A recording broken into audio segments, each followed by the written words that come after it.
बहुत साल पहले एक खूबसूरत गांव था जहां हर तरफ जादू और माजिज़े बिखरे हुए थे। इस गांव में एक खूबसूरत परी रहती थी जिसका नाम नूर था। नूर को घूमने का बहुत शौक था। एक दिन जब वो बाग में उड़ रही थी तो उसे वहां एक काला फूल नजर आया। वो उसके पास गई और फूल को तोड़ने लगी। हाथ लगाते ही फूल ने परी को अपने अंदर खींच लिया।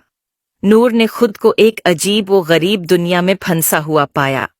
ये दुनिया रंगों से भरी हुई थी और यहाँ के दरख्त और फूल जैसे ब्रश स्ट्रोक से बने हुए थे। नूर ने खुद को एक पिंजरे में कैद पाया। नूर बहुत डर गई थी और पिंजरे से बाहर निकलने की कोशिश करने लगी, लेकिन जादू की ताकत बहुत मजबूत थी और नूर को फिक्र होने लगी कि वो कभी अपने दोस्तों के पास वापस नहीं जा सकेगी। अचानक एक खौफनाक आवाज ने नूर को डरा दिया। वो एक देव था। देव परियों की पावर छीनकर उन्हें अपने पास कैद कर लेता था। नूर ये देखकर बहुत डर गई थी। उसने बाहर निकलने की ठान ली और तरकीब सोचने लगी। नूर ने देखा कि पिंजरे की चाबी देव के हाथ में है।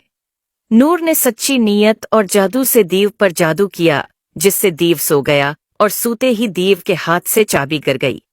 नूर ने जादू से चाबी ली और आजाद हो गई। नूर ने बाकी परियों को भी आजाद किया और सब उड़ गई। सब परियों ने नूर का शुक्रिया अदा किया और देव को एक पिंजरे में कैद कर दिया। उम्मीद है आपको स्टोरी पसंद आई होगी। Please like and subscribe.